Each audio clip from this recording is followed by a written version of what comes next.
어머니, 명절에 왜 카페에서만 만나려고 하세요? 카페가 편해서 그래. 차 한 잔 마시면 되지 않니? 그래도 명절인데 밥은 같이 먹어야죠. 수정이도 어머니 집밥 먹고 싶다는데요. 전화기 너머로 들려오는 아들의 목소리에는 불만이 가득했습니다. 저는 핸드폰을 든 손에 힘을 주며 침착하게 대답했어요. 집밥이 먹고 싶다고요? 정말 그런가요? 아니면 공짜 밥이 먹고 싶은 걸까요? 저는 그 말에 대꾸하지 않았습니다. 그저 짧게 답했죠. 카페에서 보자. 시간은 문자로 보낼게. 전화를 끊고 나니 손이 덜덜 떨렸습니다. 가슴이 두근거렸어요. 무섭기도 하고 속이 후련하기도 했습니다. 제가 이런 결정을 내릴 줄은 몰랐거든요. 안녕하세요. 저는 박명숙이라고 합니다. 올해 67살이에요. 정말 답답하고 또 화가 났던 제 이야기 좀 들어주시겠어요? 듣고 나면 여러분도 고개를 끄덕이실 겁니다. 그래, 당신이 옳았어. 잘했어. 하고 말이에요. 저는 평생 착하게 살았습니다. 아니, 착하게 살려고 노력했다고 해야 맞겠네요. 시집 와서 시부모님 모시고 남편 뒷바라지하고 아들 하나 키우느라 제 인생을 다 바쳤어요. 그게 당연한 줄 알았습니다. 그게 어머니의 도리라고 배웠으니까요. 하지만 요즘 들어 생각이 달라졌어요. 어쩌면 저는 너무 착하게만 살았던 게 아닐까 하고요. 지금 제가 서 있는 이곳은 저희 집 거실입니다. 서울 변두리에 있는 25평짜리 아파트예요. 크지도 작지도 않은 노부부 둘이 살기 딱 적당한 크기죠. 창밖으로는 가을 햇살이 따스하게 들어옵니다. 공기 중에는 방금 끓인 된장찌개 냄새가 은은하게 퍼지고 있어요. 부엌 쪽에서는 밥솥에서 김이 모락모락 피어오르는 소리가 들립니다. 치익하고 압력이 빠지는 소리요. 거실 소파에는 남편 철수 씨가 앉아 신문을 보고 있습니다. 올해 70살이에요. 은퇴한 지 5년째입니다. 과묵한 편이지만 저를 아껴주는 사람이죠. 전화 끊었어. 신문을 내리며 물었습니다. 응, 준호한테 영절에 카페에서 보자고 했어. 준호가 뭐라고 해? 당연히 싫다고 하지. 집밥 먹어야 한다면서. 철수 씨가 혀를 찼습니다. 쯧하는 소리가 거실에 울렸어요. 당신 결정이오라. 더는 그렇게 당할 순 없어. 당하다니요. 제 아들한테 당했다는 말이 맞나요? 하지만 맞습니다. 저는 당했어요. 2년 동안 철저하게 당했습니다. 저는 부엌으로 걸어갔습니다. 냉장고 문을 열었어요. 휘잉하고 냉기가 얼굴에 닿았습니다. 차갑고 신선한 공기가 코끝을 스쳤죠. 냉장고 안에는 반찬들이 가득했습니다. 멸치볶음, 시금치나물, 콩자반, 김치, 깍두기. 모두 제가 정성껏 만든 것들이에요. 예전 같았으면 이 반찬들은 사흘도 못 가서 텅 비었을 겁니다. 왜냐고요? 아들 내외가 와서 싹 싸가곤 했으니까요. 어머니, 이거 좀 싸가도 돼요?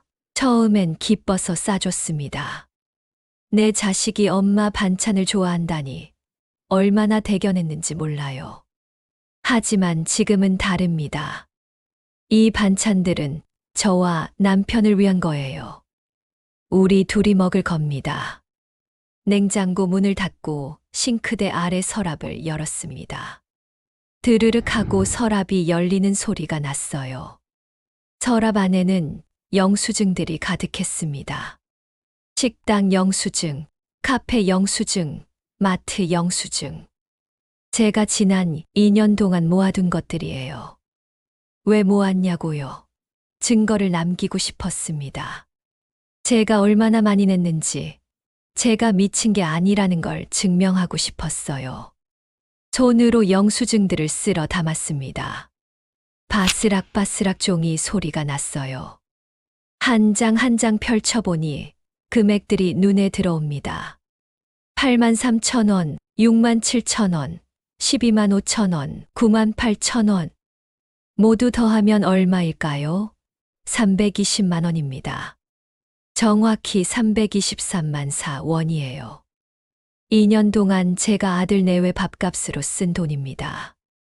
저는 손목을 만졌습니다. 아직도 희미하게 남아있는 화상 자국이 만져졌어요. 3달 전에 입었던 상처예요. 부침개를 붙이다가 기름이 튀어서 되었습니다. 왜 부침개를 붙였냐고요? 아들이 좋아하니까요. 엄마 부침개 진짜 맛있어요. 하면서 6장을 먹더라고요. 며느리 수정이도 4장을 먹었죠. 저는 기름이 튀는 것도 모르고 계속 붙였어요. 얼굴에 땀이 주르륵 흘러도 계속 붙였습니다. 그런데 그날도 아들은 먹고 나서 그냥 갔어요. 잘 먹었습니다. 하고는요. 고맙다는 말도 수고했다는 말도 없었습니다. 그게 당연한 거라고 생각하는 것 같았어요. 엄마니까 당연히 해줘야 하는 거라고요. 저는 창밖을 바라봤습니다. 아파트 단지 안놀이터에서 아이들이 뛰어놀고 있었어요. 깔깔거리는 웃음소리가 희미하게 들렸습니다. 언제부터였을까요? 아들을 보는 게 이렇게 힘들어진 게 언제부터 제 아들이 저한테 짐이 된 걸까요? 아니, 정확히 말하면 아들이 짐이 된 게 아닙니다. 아들의 당연함이 저를 힘들게 한 거예요. 여보, 밥 먹어요.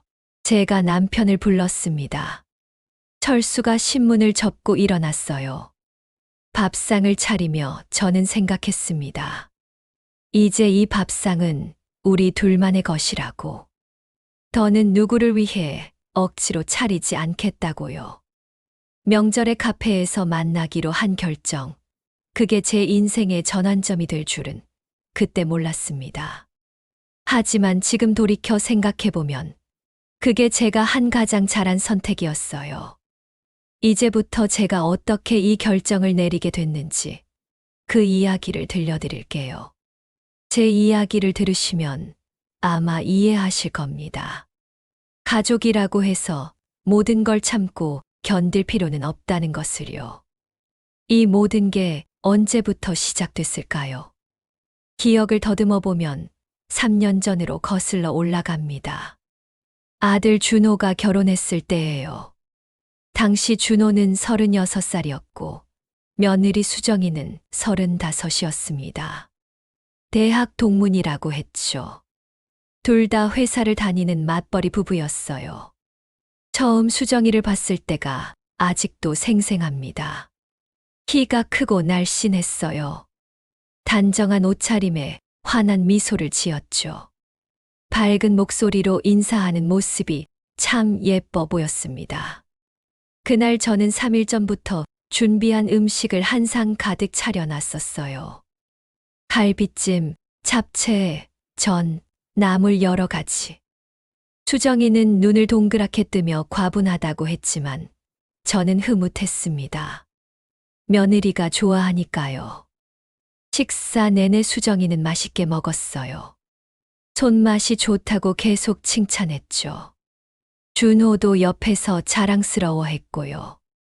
식사가 끝나고 수정이가 일어서려 했을 때 저는 서둘러 말했습니다. 설거지는 내가 할 테니 편하게 앉아 있으라고요. 첫날인데 뭐하러 일을 시키겠어요. 그게 시작이었습니다. 한 달쯤 지났을 때부터 준호 부부는 평일 저녁에도 들르기 시작했어요. 회사 퇴근길에 집밥이 먹고 싶다며 들렀죠. 저는 기꺼이 밥을 차려줬습니다. 냉장고를 뒤져서 재료를 꺼내고 밥을 다시 지었어요. 된장찌개를 끓이고 계란말이를 부치고 김치도 꺼내놨죠. 일주일에 한두 번씩 반복됐습니다. 어떤 주는 3번도 왔어요. 준호는 고등어를 원했고 수정이는 된장찌개에 두부 넣은 걸 좋아했습니다. 주문이 들어오면 저는 다 들어줬어요. 장 보러 가서 재료를 사오고 정성껏 요리했죠. 식사가 끝나면 저는 당연히 설거지를 했습니다. 수정이는 거실 쪽으로 가서 소파에 앉았어요. 핸드폰을 보거나 텔레비전을 보면서 쉬었죠. 처음엔 그게 좋았습니다. 며느리가 편하게 우리 집을 드나드는 게 마음에 들었어요. 옛날 며느리들처럼 눈치 보고 전전긍긍하는 것보다 훨씬 나았으니까요. 그런데 한 달쯤 지나자 뭔가 이상하다는 생각이 스멀스멀 올라왔습니다. 수정이는 단 한 번도 설거지를 하지 않았어요. 한 번도요. 심지어 그릇을 싱크대로 옮기지도 않았습니다. 그냥 식탁에 그대로 두고 일어섰죠. 준호도 마찬가지였어요. 모든 게 당연하다는 듯이요. 어느 날 친구 영희가 저희 집에 놀러 왔습니다. 영희는 저랑 20년 넘게 알고 지낸 친구예요. 차를 마시다가 영희가 물었어요. 며느리랑은 잘 지내냐고요. 저는 잘 지낸다고 대답했죠. 수정이가 착하고 우리 집에 자주 놀러 온다고요. 영희가 찻잔을 내려놓으며 조심스럽게 말했습니다. 너무 잘해주지 말라고요. 처음부터 그러면 나중에 힘들다고요. 저는 영희의 말을 귓등으로 흘려들었어요. 과민 반응이라고 생각했습니다. 지금 생각해보면 영희가 맞았습니다. 진작 경계를 했어야 했어요. 2달쯤 지났을 때 준호네가 이사를 했습니다. 신혼집에서 조금 더 넓은 집으로 옮긴 거예요. 28평짜리 아파트였죠. 집들이에 초대받아서 저희 부부는 화분하고 과일 세트를 들고 갔습니다. 집은 깨끗하고 예뻤어요. 새 가구 냄새가 났죠. 수정이가 활짝 웃으며 맞이했고 저희는 거실 소파에 앉았습니다. 푹 쉬냈어요. 잠시 후 준호가 말했습니다. 오늘 저녁 같이 먹자고요. 밖에 나가서요. 저희는 집 근처 고깃집으로 갔어요. 꽤 괜찮은 곳이었습니다. 한우를 파는 집이었죠. 고기가 지글지글 구워지는 소리가 났어요. 치이 기름이 튀는 소리도 들렸고요. 고소한 냄새가 코를 찔렀습니다. 수정이가 고기를 구워줬고 저희는 맛있게 먹었어요. 식사가 끝나고 계산할 시간이 됐습니다. 저는 가방에서 지갑을 꺼내려다 말고 잠시 망설였어요. 아들이 내겠지 하는 생각이 들었거든요. 자기네 집들이인데요. 그런데 준호는 움직이지 않았습니다. 수정이도 마찬가지였어요. 둘 다 당연하다는 듯이 앉아 있었죠. 결국 제가 지갑을 꺼냈습니다. 수정이가 말끝을 흐리며 미안하다는 듯한 표정을 지었지만 지갑을 꺼내지는 않았어요. 저는 집들이 선물이라고 생각하라며 계산대로 갔습니다. 13만 5천 원이었어요. 카드를 긋는데 가슴 한편이 묘하게 불편했습니다. 뭐라고 표현할 수 없는 느낌이었어요. 찝찝했달까요. 그날 밤 집에 돌아와서 잠자리에 누웠습니다. 남편이 물었어요. 괜찮냐고요.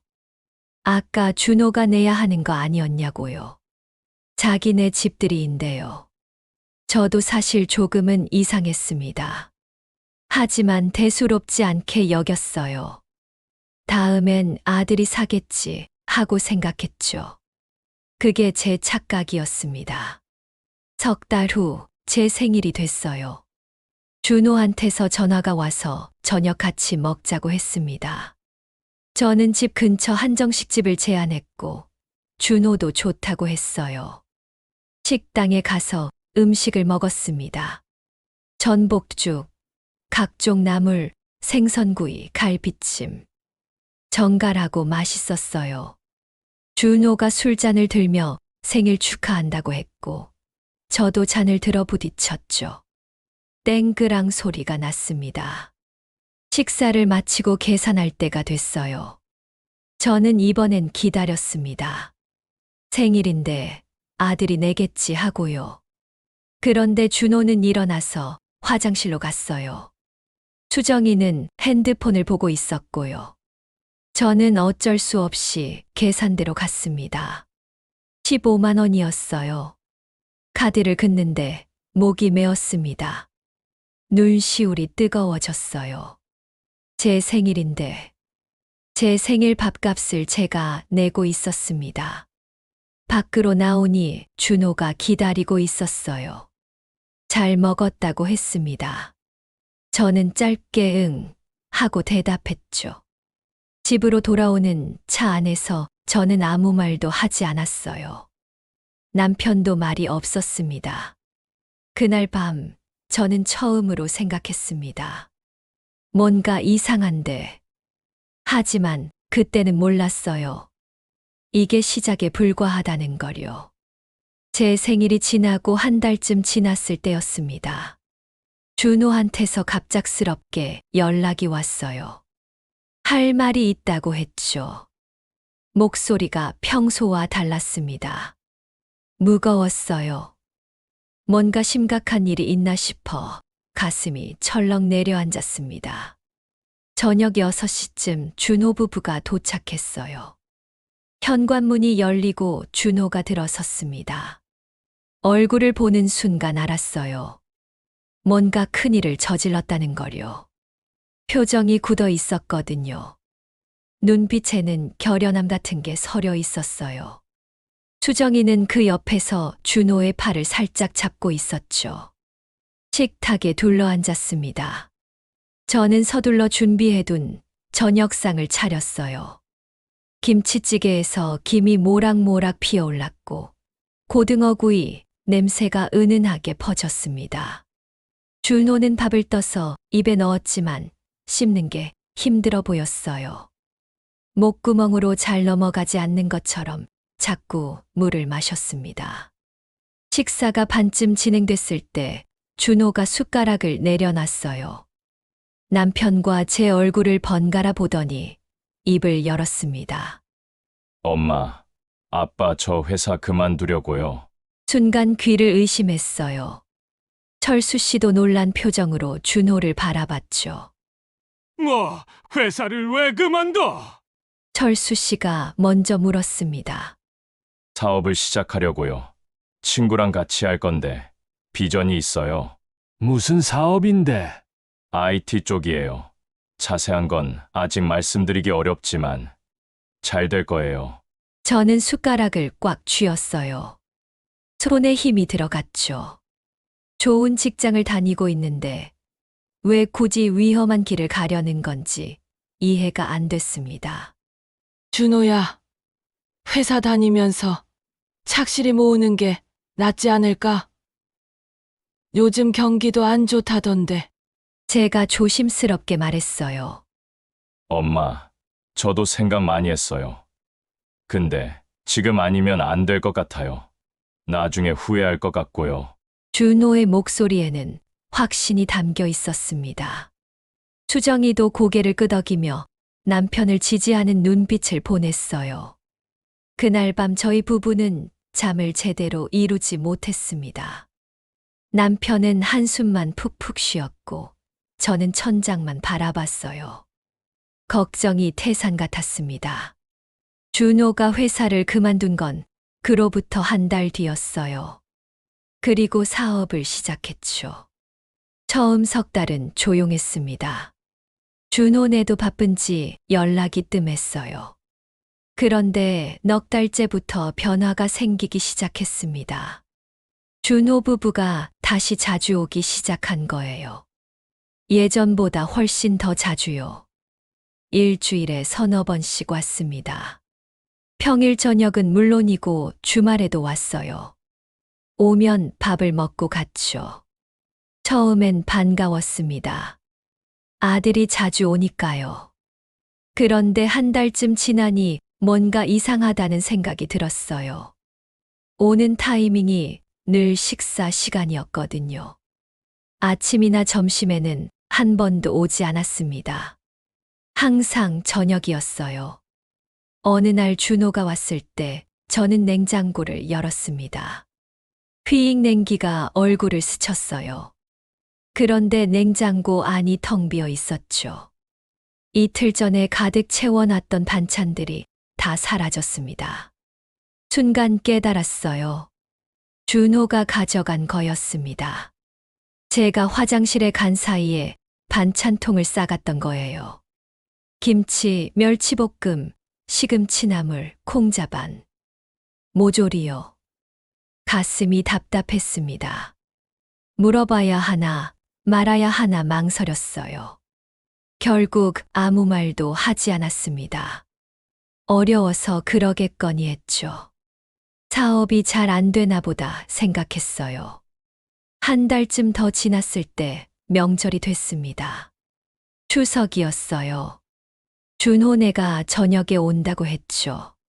저는 아침부터 부엌에 서서 음식을 준비했습니다. 전을 부치고 갈비찜을 하고 나물도 여러 가지 무쳤어요. 오후 5시쯤 준호 부부가 도착했습니다. 손에는 아무것도 들고 오지 않았어요. 예전엔 과일이라도 사왔는데 이번엔 빈손이었죠. 저녁을 먹는 동안 준호는 계속 밥을 퍼먹었습니다. 서너 공기는 먹은 것 같았어요. 수정이도 갈비찜을 연신 집어먹었죠. 배가 많이 고팠나 봅니다. 식사가 끝나고 거실로 자리를 옮겼어요. 텔레비전을 켜고 명절 특집 프로그램을 봤습니다. 1시간쯤 지났을 때 준호가 일어서며 말했어요. 엄마, 아빠, 저희 이만 갈게요. 그리고는 서둘러 신발을 신었습니다. 저는 얼떨떨하게 그 모습을 바라봤어요. 명절인데 이렇게 짧게 있다가나 싶었죠. 문을 나서는 준호의 뒷모습을 보며 저는 깨달았습니다. 밥 먹으러 온 거였구나. 그냥 밥만 먹으러요. 그날 밤 설거지를 하는데 눈물이 났습니다.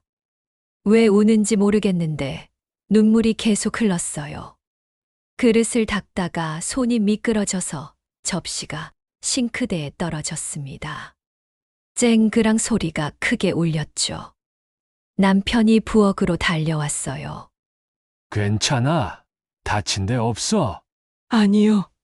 괜찮아요. 저는 고개를 저으며 대답했습니다. 하지만 괜찮지 않았어요. 전혀요. 그날 이후로 패턴이 확실해졌습니다. 준호 부부는 일주일에 4-5번씩 왔어요. 올 때마다 밥을 먹었습니다. 그리고 냉장고에 반찬을 싸갔죠. 제가 아무리 채워놔도 금방 텅 비었어요. 어느 날 장을 보고 돌아오는 길이었습니다. 마트 봉지 4개를 들고 허덕이며 걷고 있었어요. 팔이 아팠습니다. 숨도 찼고요. 그때 문득 생각했어요. 나는 누구를 위해 이렇게 장을 보고 있는 걸까? 우리 부부 둘이서 먹기엔 너무 많은 양인데요. 아, 준호네를 위해서구나. 그 깨달음이 저를 멈춰 세웠습니다. 한가운데 서서 한참을 서 있었어요. 지나가는 사람들이 이상하게 쳐다봤지만 신경 쓰지 않았습니다. 집에 돌아와서 봉지를 내려놓고 소파에 주저앉았어요. 온몸에 힘이 쭉 빠졌습니다. 괜찮아. 많이 힘들어. 힘들어요. 정말 힘들어요. 저는 솔직하게 대답했습니다. 준호한테 말해야 하는 거 아니야. 뭐라고요? 밥 먹으러 오지 말라고요? 그럴 수 있나요? 그게 아니라 남편은 말을 잇지 못했어요. 저도 뭐라고 해야 할지 몰랐습니다. 그날 밤 저는 서랍을 열었어요. 영수증들을 꺼내서 세어보기 시작했죠. 집들이 때 13만 5천 원, 제 생일 때 15만 원, 그 외 외식들. 계속 세다 보니 머리가 아팠습니다. 숫자가 점점 커졌어요. 6달 동안 제가 쓴 돈이 100만 원이 넘었습니다. 정확히는 120만 원이었어요. 그 돈이 아까워서가 아니었어요. 제 자식한테 쓴 돈인데요. 문제는 그게 아니었습니다. 준호와 수정이가 그걸 당연하게 여긴다는 게 문제였어요. 고맙다는 말도 미안하다는 표정도 없었습니다. 그냥 당연한 거라고 생각하는 것처럼 보였죠. 저는 영수증들을 다시 서랍에 넣었습니다. 그리고 혼잣말로 중얼거렸어요. 사업이 어려워서 그런 거야. 조금만 참자. 나아지겠지. 하지만 마음 한구석에서는 다른 목소리가 들렸습니다. 정말 그럴까? 정말 어려워서 그런 걸까? 그 의심이 제 마음속에 뿌리를 내리기 시작했습니다. 준호가 사업을 시작한 지 1년이 지났습니다. 그동안 상황은 나아지지 않았어요. 아니, 오히려 더 심해졌죠. 준호 부부는 이제 거의 매일 왔습니다. 월요일부터 금요일까지, 어떤 주는 토요일까지도 왔어요. 저는 매일 장을 봤습니다. 마트와 집을 오가는 게 일상이 됐죠. 무거운 봉지를 들고 아파트 계단을 오를 때면 숨이 찼어요. 엘리베이터가 고장나는 날이면 더 힘들었습니다. 부엌에 서 있는 시간도 길어졌어요. 아침에 일어나면 제일 먼저 냉장고를 열었습니다. 어제 만든 반찬이 얼마나 남았나 확인하는 거예요. 대부분 텅 비어 있었죠. 그러면 다시 요리를 시작했습니다.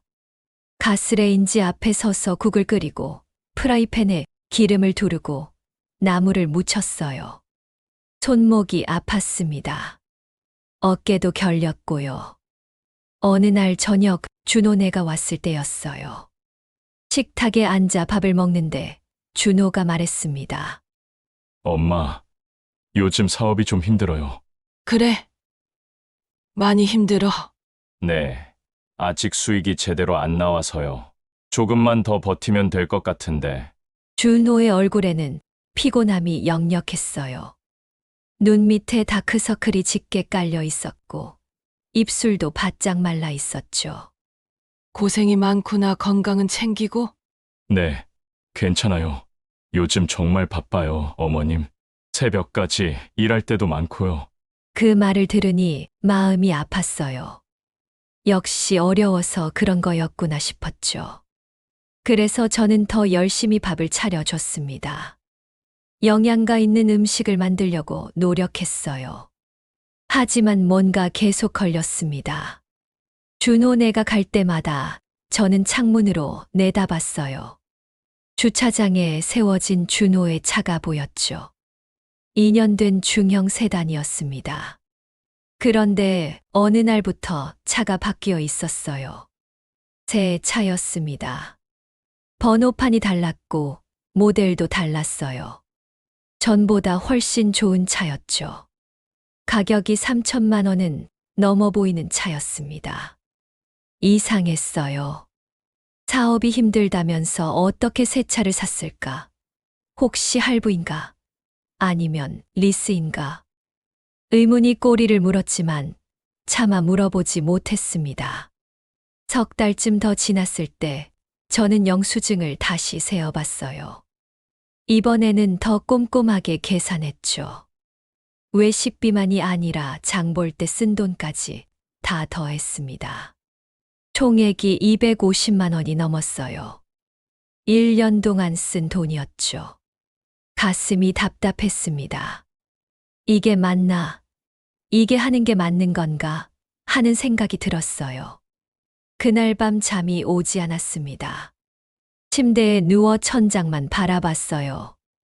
옆에서 남편은 코를 골며 잤죠.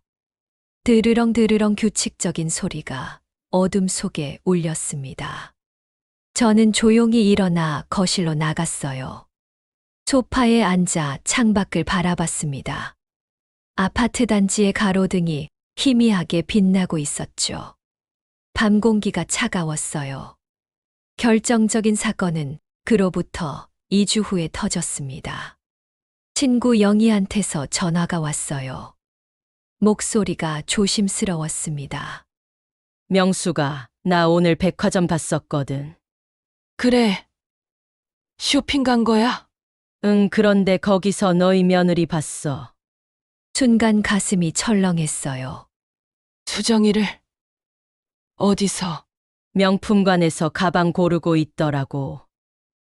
가방? 응, 그것도 비싼 가방이야. 100만 원 넘는 거. 전화기를 든 손이 떨렸습니다. 100만 원, 사업이 힘들다면서. 명수가 내가 잘못 본 건가 싶어서 다시 봤는데 맞더라. 수정이 맞아. 그 가방 샀어. 카드로 긁는 거 봤거든. 영희의 목소리가 점점 작아졌어요. 혹시 사업이 잘 되나 봐? 아니, 안 된다고 들었어. 그럼. 영희가 말을 잇지 못했습니다. 저도 아무 말도 안 나왔어요. 전화를 끊고 한참을 멍하니 앉아 있었습니다. 머릿속이 하얘졌어요. 생각이 정리되지 않았죠. 사업이 힘들다고 했습니다. 돈이 안 된다고 했어요. 그래서 저는 밥을 차려줬죠. 냉장고를 채웠고 외식할 때마다 계산했습니다. 이해했어요. 어려울 때니까요. 그런데 100만 원짜리 가방을 샀다고요? 저녁이 됐을 때 남편한테 말했더니 얼굴이 굳어졌어요. 뭐? 100만 원짜리 가방? 응, 영희가 직접 봤대. 그럼 사업이 어렵다는 게 거짓말이란 거야? 모르겠어요. 근데 말을 잇지 못했어요. 뭐라고 말해야 할지 몰랐습니다. 그날 밤도 잠을 못 잤어요. 눈을 감으면 수정이가 명품 가방을 들고 있는 모습이 떠올랐습니다. 상상 속 수정이는 환하게 웃고 있었어요. 다음 날 아침 저는 핸드폰을 들었습니다. 수정이의 소셜미디어 계정을 찾아봤어요. 평소에는 안 보는데 그날은 보고 싶었죠. 계정을 들어가니 사진들이 쭉 나왔습니다. 최근에 올린 사진들이었어요. 카페에서 찍은 사진, 레스토랑에서 찍은 사진, 여행지에서 찍은 사진. 모두 밝고 행복해 보였습니다. 그리고 사흘 전에 올린 사진이 눈에 들어왔어요. 명품 가방이었습니다. 영희가 말한 바로 그 가방이요. 수정이가 가방을 들고 거울 앞에서 찍은 사진이었죠. 아래에는 글이 적혀 있었어요. 드디어 장만했어요. 오래 고민했는데 질렀어요. 행복해요. 화면을 보는 제 손이 떨렸습니다. 가슴이 쿵쾅거렸어요. 숨이 막혔습니다. 오래 고민했다고요. 질렀다고요? 행복하다고요? 저는 핸드폰을 내려놨어요. 손이 후들거렸습니다. 거실로 나가서 소파에 앉았어요. 창밖을 멍하니 바라봤죠. 하늘이 흐렸습니다. 비가 올 것 같았어요. 모든 게 명확해졌습니다. 준호네는 어려워서 그런 게 아니었어요. 안 내도 된다고 생각한 거였습니다. 엄마니까 당연히 해줘야 한다고 생각한 거죠. 100만 원짜리 가방을 살 돈은 있으면서 제 생일의 밥값 15만 원은 낼 수 없었던 겁니다. 아니, 내고 싶지 않았던 거예요. 그 깨달음이 저를 짓눌렀어요. 가슴이 답답했습니다. 숨 쉬기가 힘들었죠. 저는 일어나서 부엌으로 갔습니다. 서랍을 열고 영수증들을 꺼냈어요. 하나하나 펼쳐서 바닥에 늘어놓았습니다. 영수증들이 바닥을 가득 채웠어요. 1년하고도 석 달 동안 쓴 돈들이었습니다. 장본 것까지 다 합치면 300만 원이 넘었을 거예요. 저는 그 위에 주저앉았습니다. 눈물이 났어요. 억울했습니다. 화가 났죠. 하지만 무엇보다 허무했어요. 내가 바보였구나. 그 생각이 머릿속을 가득 채웠습니다. 영수증들을 바라보며 한참을 앉아 있었습니다. 얼마나 시간이 지났는지 모르겠어요. 햇살이 창문을 통해 들어와 바닥을 비췄고 그 빛이 조금씩 이동하는 게 느껴졌죠. 남편이 퇴근하고 들어왔을 때 저는 여전히 바닥에 앉아 있었어요. 여보, 왜 거기 앉아 있어? 무슨 일이야? 남편이 놀라서 물었습니다. 저는 영수증들을 가리켰어요. 이거 보세요. 우리가 1년 넘게 쓴 돈이에요. 남편은 바닥에 무릎을 꿇고 앉았습니다. 영수증들을 하나씩 집어 들여다봤어요. 얼굴이 점점 굳어졌죠. 이게 다야! 네, 외식비만 이 정도예요. 장 본 것까지 합치면 300만 원은 넘을 거예요. 길게 한숨을 쉬었습니다. 후 하는 소리가 거실에 울렸어요. 이제 그만해야 해, 너는 이렇게 못 살아! 근데 어떻게 해요? 내 자식인데. 자식이라고 해서 이렇게까지 당할 순 없어! 남편의 목소리에 힘이 실렸습니다. 평소에 조용한 사람인데 그날은 달랐어요. 단호했죠. 그날 이후 저는 준호네가 오는 게 부담스러워졌습니다. 초인종이 울릴 때마다 가슴이 철렁 내려앉았어요. 문을 열기가 무겁고 힘들었죠. 그러던 어느 날 준호한테서 전화가 왔습니다. 엄마, 저 드디어 취직했어요. 목소리가 밝았어요. 오랜만에 듣는 활기찬 목소리였죠. 정말? 어디로? 중견기업이에요. 전 회사만큼은 아니지만 괜찮은 곳이에요. 가슴이 뛰었습니다. 이제 끝났구나. 이제 나아지겠구나 싶었어요.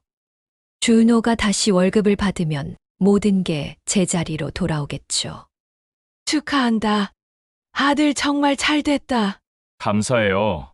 엄마 그동안 많이 힘드셨죠? 이제 괜찮을 거예요. 전화를 끊고 저는 남편에게 말했습니다. 우리는 안도의 한숨을 쉬었어요. 이제 좀 살 것 같네. 그러게요. 이제 우리도 편해지겠어요. 저는 정말 그렇게 믿었습니다. 순진했죠. 한 달이 지났습니다. 준호가 새 회사에 출근한 지 한 달째 되던 날이었어요. 그날은 제 생일이었습니다. 준호한테서 전화가 왔어요. 저녁 같이 먹자고 했죠. 저는 기대에 부풀었습니다. 이번엔 아들이 사겠지. 취직도 했는데요. 저녁 7시 집 근처 일식집에서 만났어요. 분위기 좋은 곳이었습니다. 조명이 은은했고 재즈 음악이 잔잔하게 흘러나왔죠. 메뉴를 보니 가격이 만만치 않았어요. 1인당 5만 원은 나올 것 같았습니다. 하지만 괜찮았어요. 오늘은 아들이 낼 테니까요. 음식이 나왔습니다. 초밥, 사시미, 우동, 튀김. 정갈하고 예뻤어요. 맛도 좋았고요. 엄마, 생일 축하드려요. 건강하세요. 준호가 술잔을 들었습니다. 수정이도 웃으며 잔을 들었어요. 우리 아들 취직도 했는데 엄마가 오히려 고마워야지. 식사 내내 분위기가 좋았어요. 준호는 새 회사 이야기를 했고 수정이는 최근에 승진했다는 얘기를 했습니다. 모두가 행복해 보였죠. 1시간쯤 지나 식사가 끝났습니다. 계산할 시간이 됐어요. 저는 가만히 앉아 있었습니다. 이번엔 기다리기로 했거든요. 준호가 일어나서 계산하겠지 하고요. 그런데 준호는 일어서지 않았습니다. 수정이도 마찬가지였어요. 둘 다 의자에 앉아서 핸드폰을 보고 있었죠. 이상했어요. 분위기가 어색해졌습니다. 철수 씨가 눈치를 보며 저를 쳐다봤어요.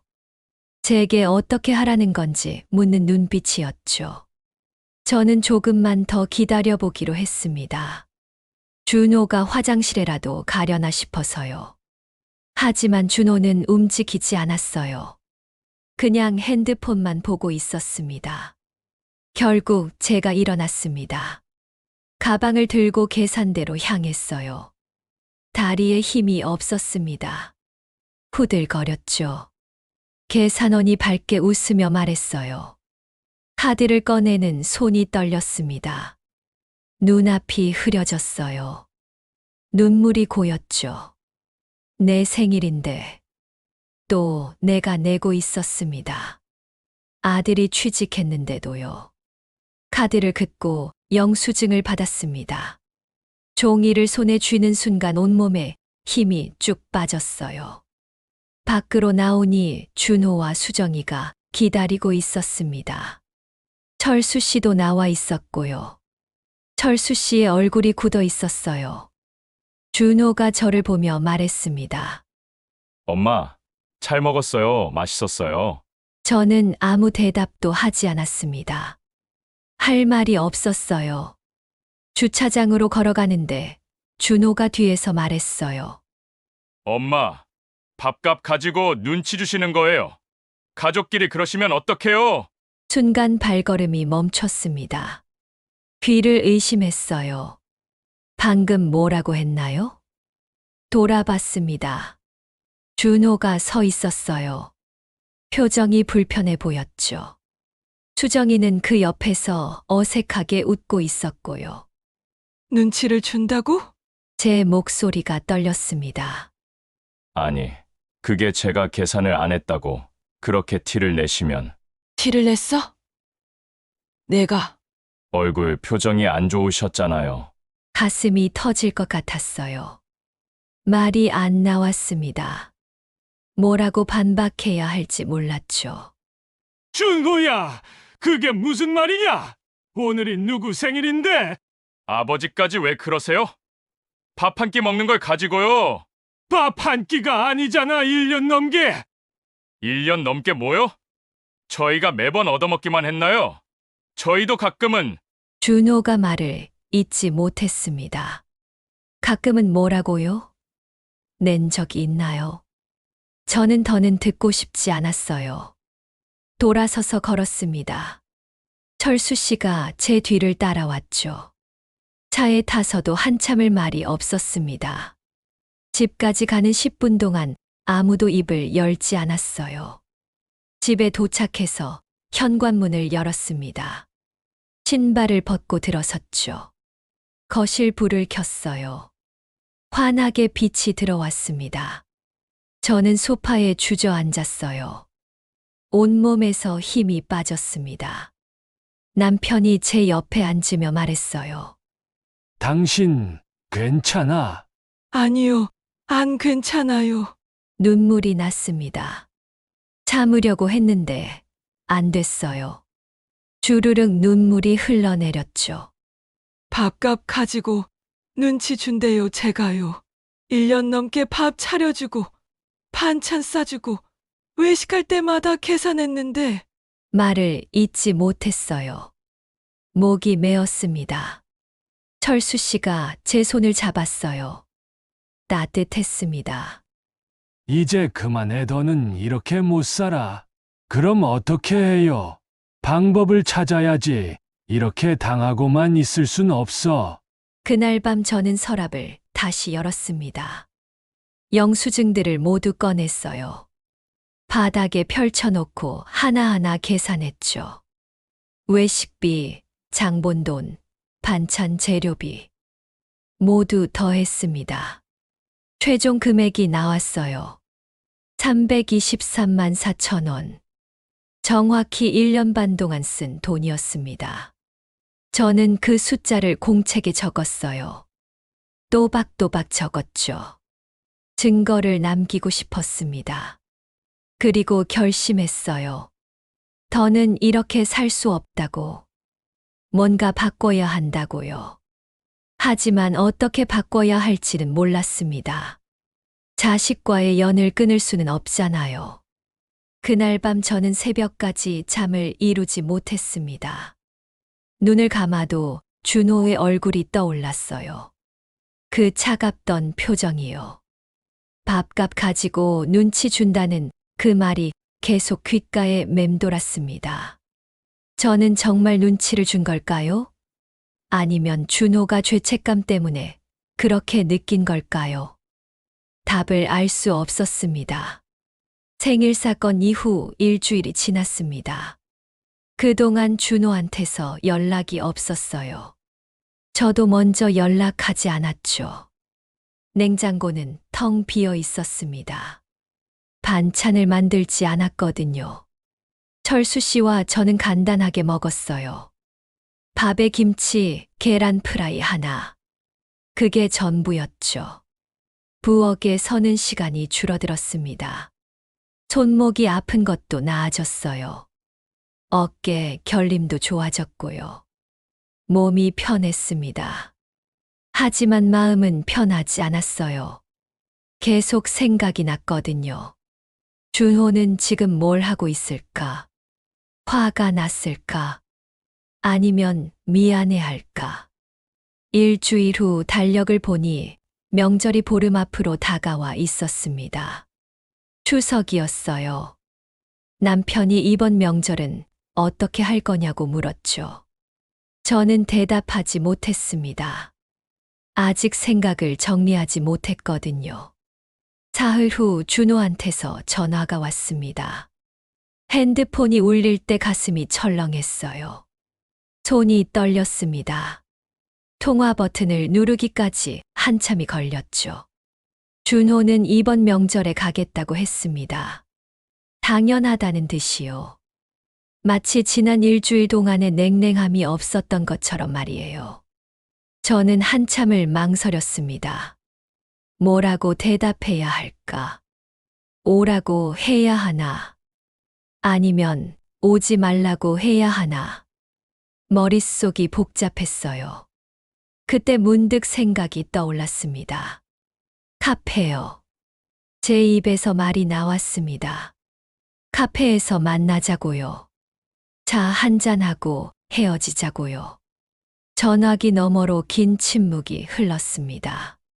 준호가 당황한 게 느껴졌어요. 숨소리가 거칠어졌죠. 준호는 명절인데 왜 카페냐고 물었습니다. 밥은 어떻게 하냐고 했죠. 저는 단호하게 대답했어요. 밥은 각자 집에서 먹으면 된다고요.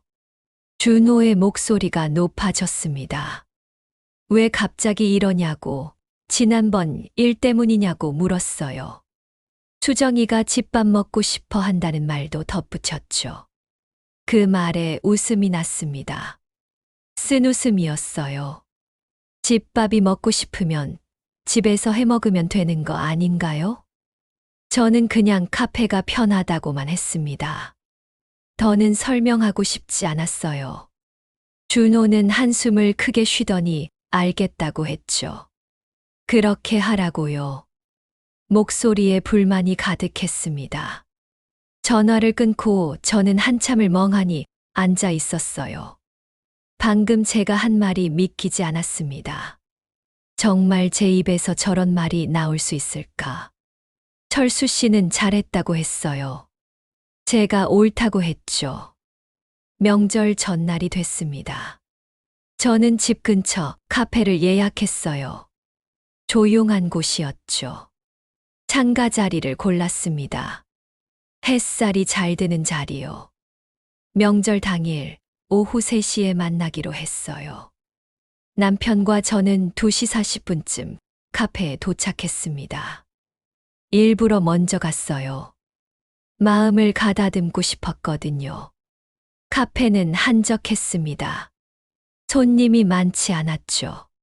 잔잔한 음악이 흘러나왔고 커피 향이 은은하게 퍼졌습니다. 창밖으로는 가을 햇살이 따스하게 들어왔어요. 창가에 앉아 기다렸습니다. 밖을 내다보니 사람들이 오가고 있었어요. 명절인데도 일하는 사람들이 보였죠. 세상은 여전히 돌아가고 있었습니다. 3시 정각 준호 부부가 도착했습니다. 카페 문이 열리며 띵동 소리가 났어요. 저는 심장이 쿵쿵 뛰는 걸 느꼈습니다. 준호의 얼굴이 굳어 있었어요. 수정이도 어색하게 웃고 있었고요. 둘 다 불편해 보였죠. 테이블에 마주 앉았습니다. 4명이서요. 메뉴를 보고 주문했습니다. 아메리카노 2잔, 카페라떼 2잔. 음료가 나왔어요. 김이 모락모락 피어올랐습니다. 준호가 한 모금 마시더니 물었어요. 정말 이것만 마시고 가는 거냐고요. 밥은 안 먹냐고요. 저는 그렇다고 대답했습니다. 짧게요. 준호의 표정이 일그러졌습니다.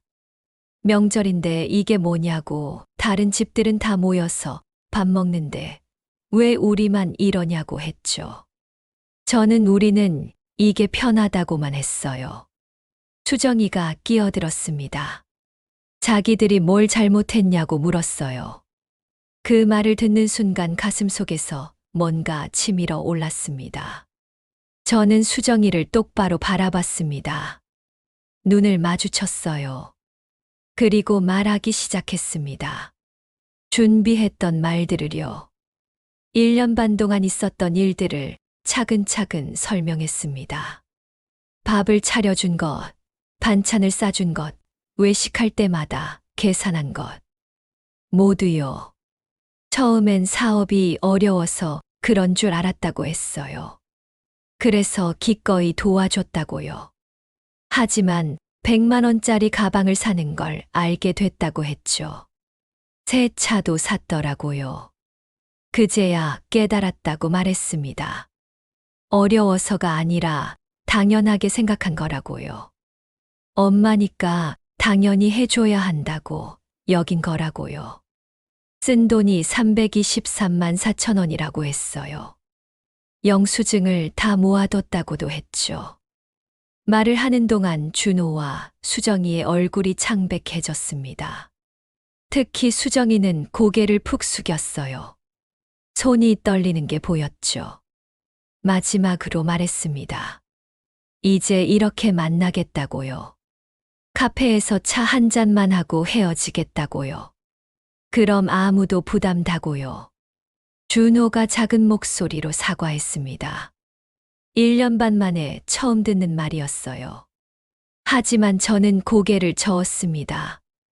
미안하다고 해서 해결될 문제가 아니라고 했어요. 이미 버릇이 됐다고 말했습니다.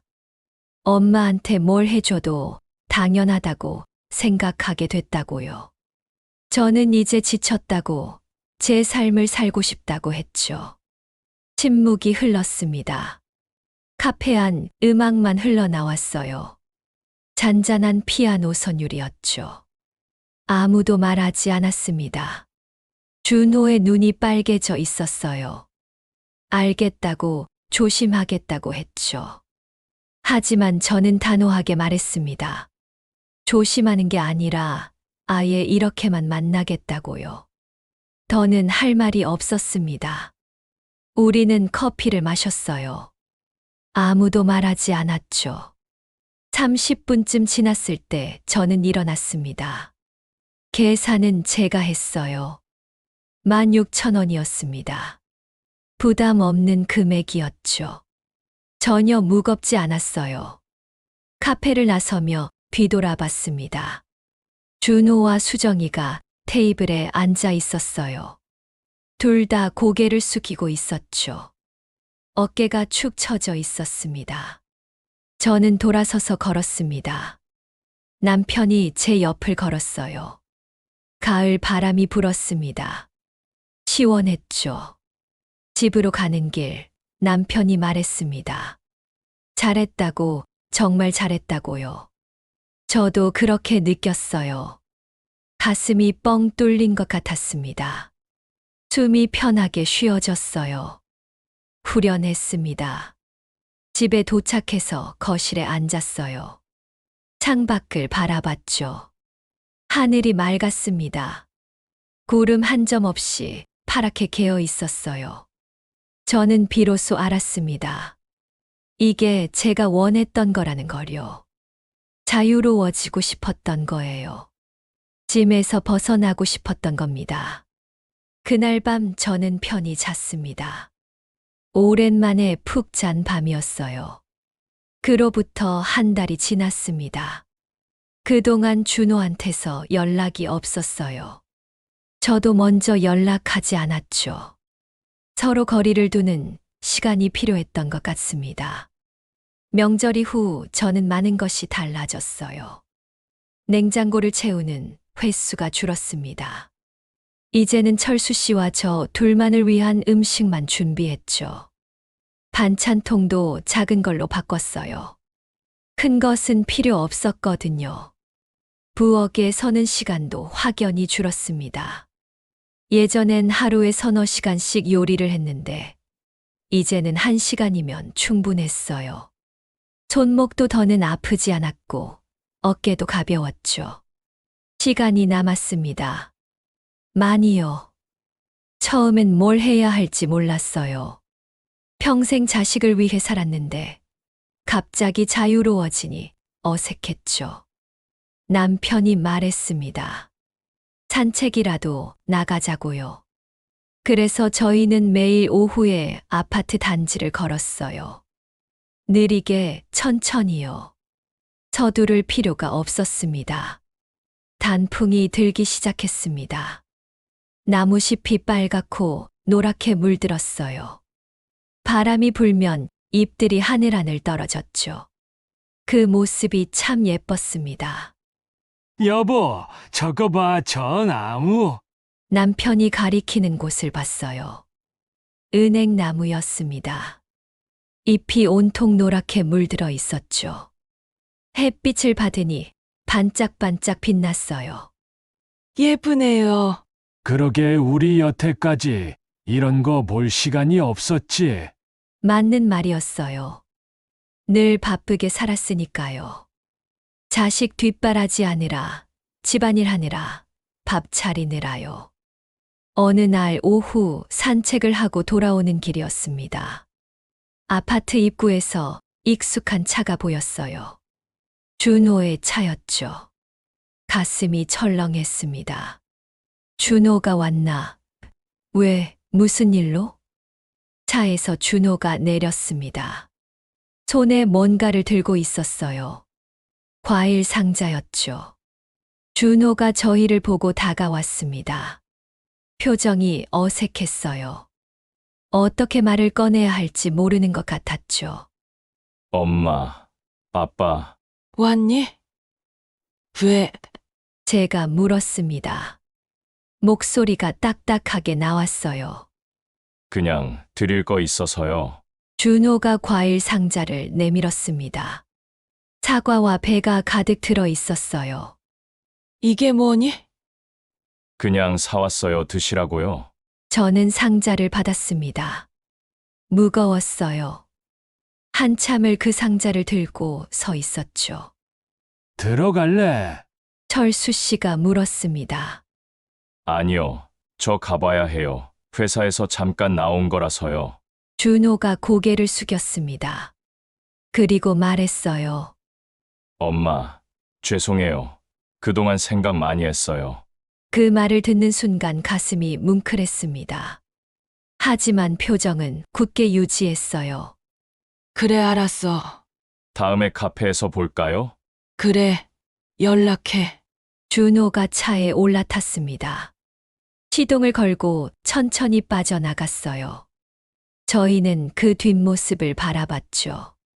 집에 올라와서 상자를 열었습니다. 과일이 싱싱했어요. 하나하나 정성스럽게 고른 게 보였죠.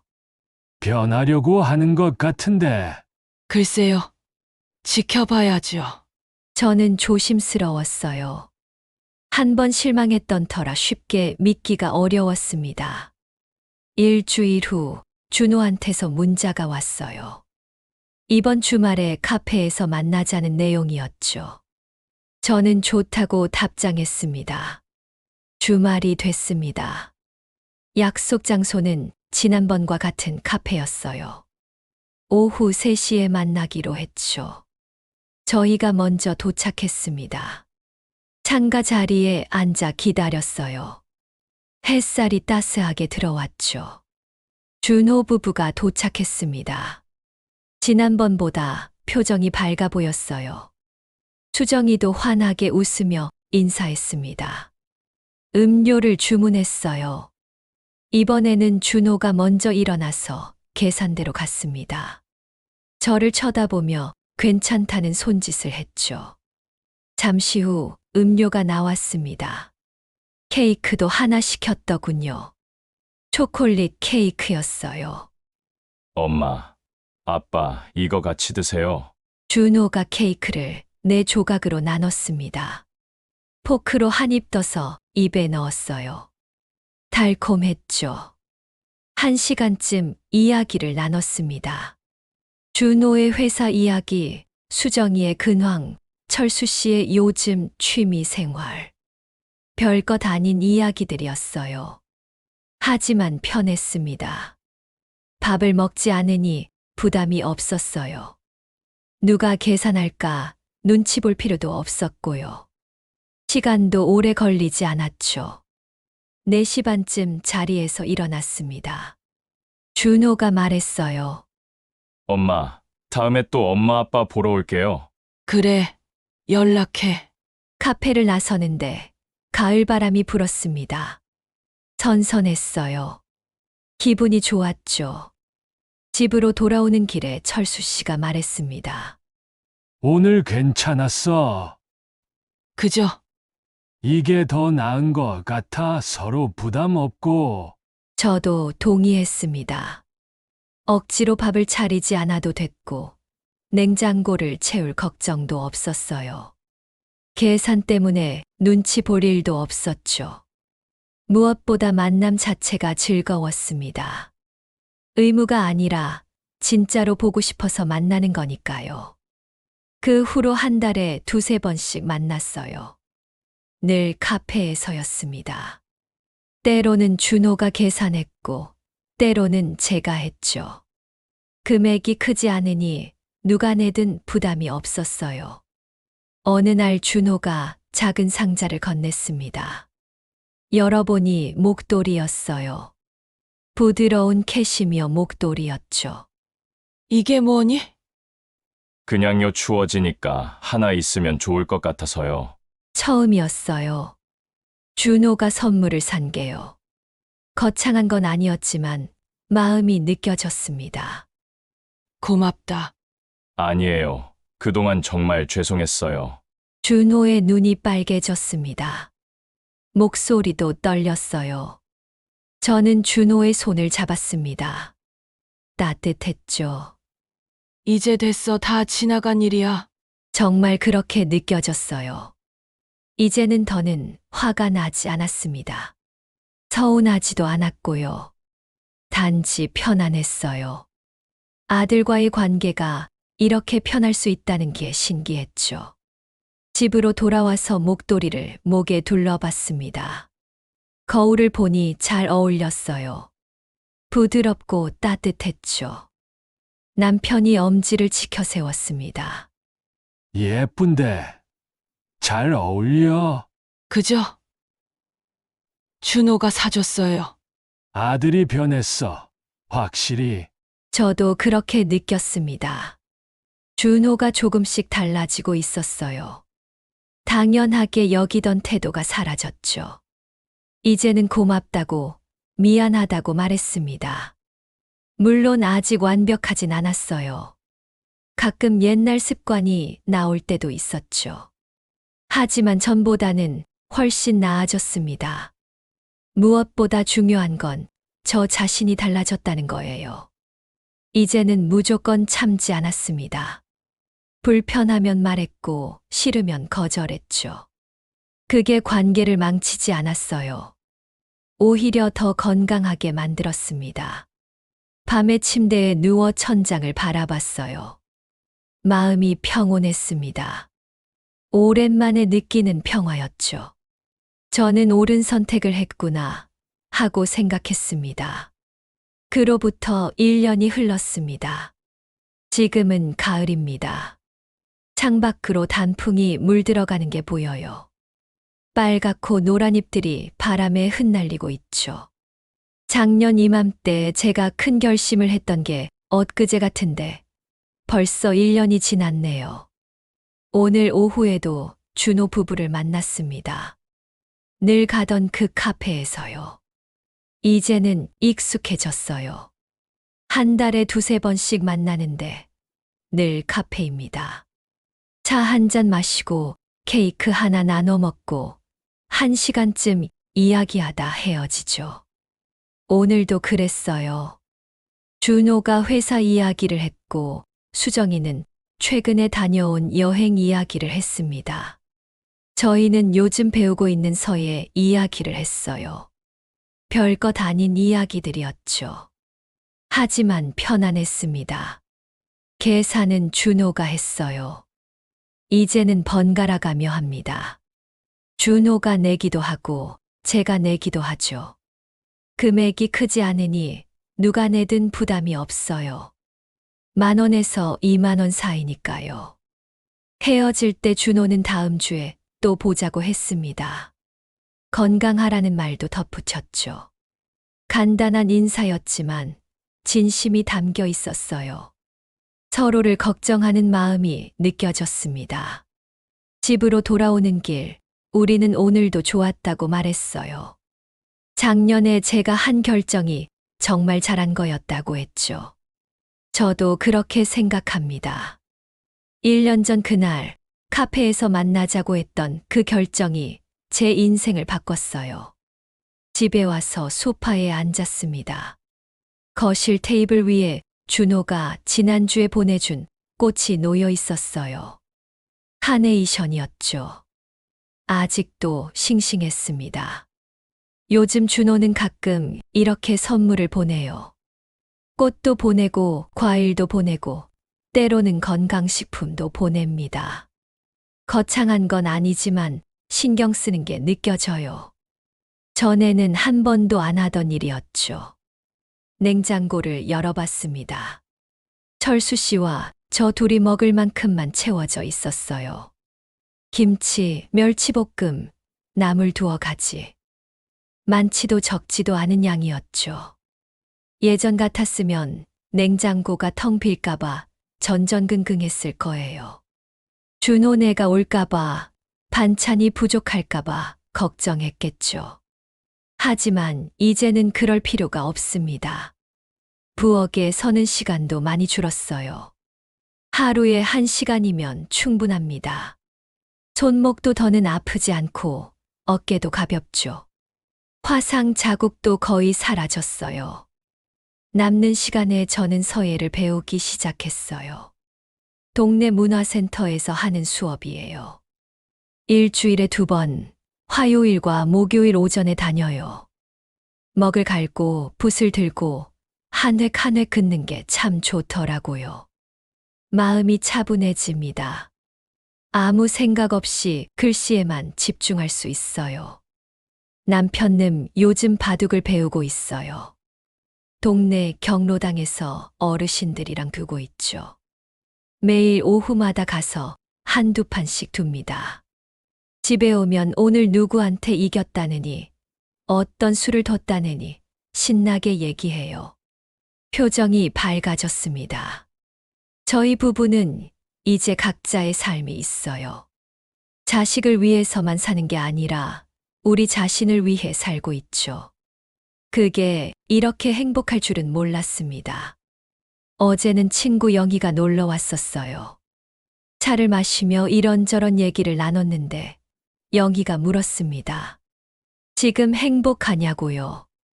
저는 대답했어요. 행복하다고요.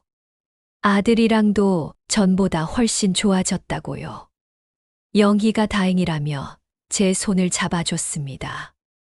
사실 처음엔 두려웠습니다. 카페에서만 만나자고 했을 때 아들과의 관계가 나빠질까봐 걱정했어요. 영영 멀어지는 건 아닐까, 원망하는 건 아닐까 두려웠죠. 하지만 그 반대였어요. 오히려 관계가 더 좋아졌습니다. 서로 부담이 없으니 만남이 편해졌고, 편하니까 더 자주 보고 싶어졌어요. 억지로가 아니라 진심으로 보고 싶어서 만나게 됐죠. 준호도 달라졌습니다. 예전처럼 당연하게 여기지 않아요.